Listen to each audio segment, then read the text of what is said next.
Hi, I'm Nigel Williams. I'm the museum manager here at the National Museum Cardiff. I also happen to be one of the beekeeping team. This is the start of our beekeeping project, if you think. This was our urban wildlife meadow, and it was actually to help the pollinators. As we were going through them, we decided, well, if we are trying to help the pollinators, surely we should have our own pollinators so that we can demonstrate to our visitors the whole life cycle of the bee, how it goes about from laying its eggs, being nursed by the nurse bees, into them becoming the nurse bees themselves, and then becoming foragers coming out into the wildlife meadow, picking out the nectar from the wildflowers, taking them back to the hive, and the workers then digesting the nectar and the bee bread, turning that into honey. And then the cycle, the older bees then become the carers of the hive, the cleaners. They clean up any dead bees out of the hive and keep it nice and fresh.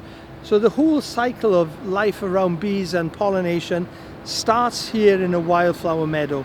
And anywhere in your garden you can create a little wildflower meadow, even if it's a little nest, a little box on your windowsill with wildflowers in. That will really help the pollinators and the urban pollinators. This is our production site, and it's on the top of the museum in a fantastic area, surrounded by greenery, gardens, woodland and house gardens with wildflowers. Perfect for our bees. We have our 4 beehives. Lots of activity this morning. The bees have been out nice and early and they're out foraging. We're in the middle of the summer flow, which means that hopefully we're producing lots of honey for us. Through the winter we have to go up once a month and we keep feeding them with syrup, making sure that they're strong to get into the spring. As soon as the spring comes, then they start to go out foraging, they start to produce nectar. We have to then make sure that they have enough space in the hive, so we up our inspections to weekly inspections, trying to prevent them from swarming and to make sure that we have active hives that are producing honey for us. This is the museum honey display, produced by our own honeybees. It's very nice, it's lovely and sweet. We started beekeeping in 2014. We started with 2 hives. We decided we would see how that went. And in 2015, we actually had a bumper year, and we decided we would expand that to 3 hives.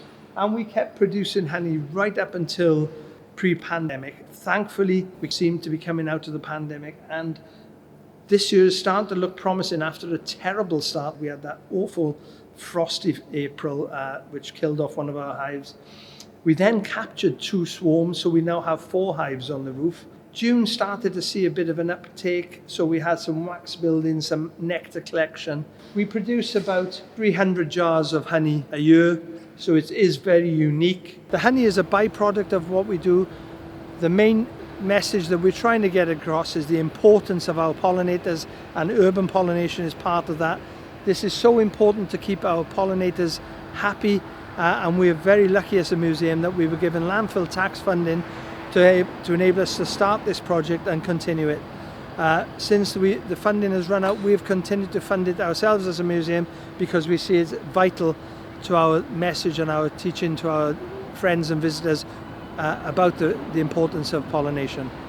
So don't forget, if you come to the museum, come and see the end product in the museum shop, our lovely honey, which is on sale all year round.